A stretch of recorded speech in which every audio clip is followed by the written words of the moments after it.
à l'idée seulement de partager avec toi ce matin le texte du jour tiré de Luc 13, 18, 21. Mon âme bénit le Seigneur et le glorifie. De ce texte, il ressort en résumé que le royaume de Dieu est comme un grain de sénévé, mais aussi comme du levain. La particularité de ces deux images est qu'elles sont toutes petites au départ et pourtant devenues grandes. Elles servent d'abri aux uns et de levain aux autres.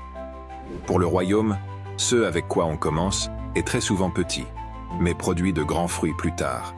Chrétien, ne simplifie donc pas le peu que tu investis pour le royaume de Dieu, car plus tard, cette semence produira de grandes choses.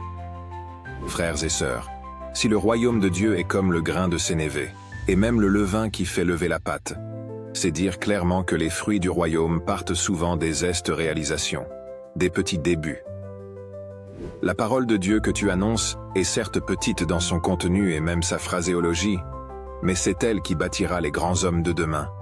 Ne simplifiez pas la campagne d'évangélisation que vous voulez organiser, car d'elle viendra le salut de nombreuses âmes.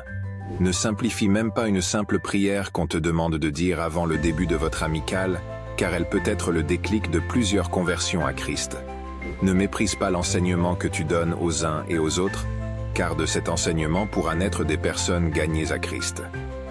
Courage aux moniteurs et monitrices qui ne ménagent aucun effort au quotidien pour que les enfants soient bien encadrés. De cet encadrement viendront peut-être des pasteurs et évangélistes de demain. Quand c'est pour ce qui concerne le royaume, ne simplifiez pas l'action à poser, car d'elle peut venir une grande influence du royaume.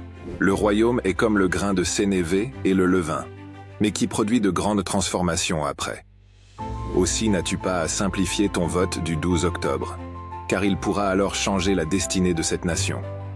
Tu n'as pas à simplifier ton apport dans les projets qui sont autour de toi, car ces projets peuvent connaître des ascensions fulgurantes. Que les chrétiens s'investissent dans le champ de mission de Dieu, sans se plaindre de la petitesse de leur action. Seigneur, merci de nous avoir enseigné que ton royaume est comme un grain de sénévé ou une pâte qui fait lever le levain. Donne-nous donc de ne plus jamais simplifier les actions menées en ton nom, aussi petites soient-elles, car tu nous apprends qu'elles produisent plus tard des résultats extraordinaires. Seigneur, bénisse nos actions en ton nom, afin qu'elles atteignent toujours les extrémités. J'aime l'omniprésence de Christ qui va te confisquer toute cette journée, afin que tu sois couvert. Bonjour et que Christ te bénisse.